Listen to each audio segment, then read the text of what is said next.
ခေါင်ရမျိုးလေးရဆိုလို့ရှိရင်အရင်လိုက်အေးချမ်းနဲ့အရင်လိုက်လူရှုပ်ရှက်ရှက်မရှိဘူးရာသီဥတုကလည်းအေးနဲ့အပူနဲ့မျှရပေါ့နော်အရင်လည်းမပူအရင်လည်းမအေးဘူးတော်တော်လေးကိုမှသွားလေကြည့်တဲ့မျိုးလေးတစ်မျိုးဖြစ်ပါရှင်ကဲဒီနေ့တော့ပန်းကြံဝင်မယ်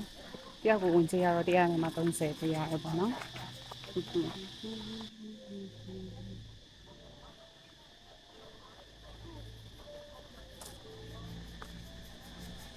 အိုးအခုမှအပြင်မှာမြင်ဘူးရကူး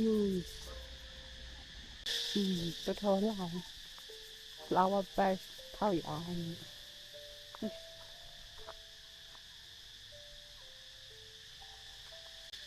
coffee and tea coffee ဆိုင်လေးဒီမှာဂျပန်စက်တောင်းလိုမျိုးလေး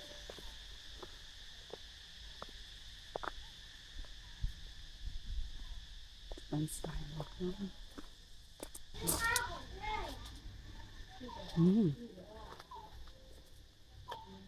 ဂျပန်ယူရဝတ်ဆောင်လို့ရရော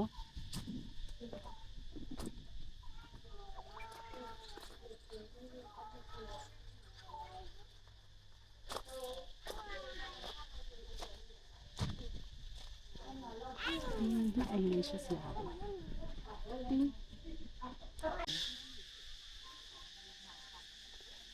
ပန်းနေရတော့ဆုံးနေရတော့ပန်းနေလည်းတော့မသိဘူးဆာကူရာပင်အစစ်တော့မဟုတ်အတုမတတားလေးရှိတယ်အိုး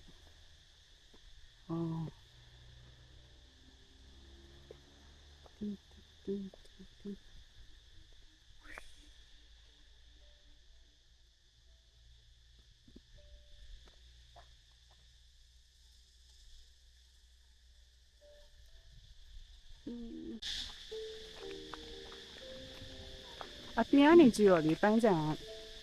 တိတ်ပြောမကျဲဘူးထင်တာအခဲဝင်လိုက်တော့တကယ်အကျဲကြီးပဲပန်းနေရတော့တိတ်မစုံတရားပဲရှိဒီဘက်မှာလည်းဟိုဘက်ကပန်းနေ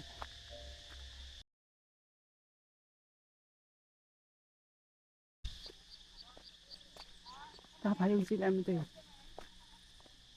မသိဟိုလိုမျိုးနဲ့တွေ့တယ်မလားဟိုစိုက်ခင်းနေပန်းခင်းနေမှာလေအလိုနှစ်ချောက်တွေပါလောက်ထားတယ်စာကလေးရုပ်ကြည့်တာစာကြောက်ရုပ်ပါ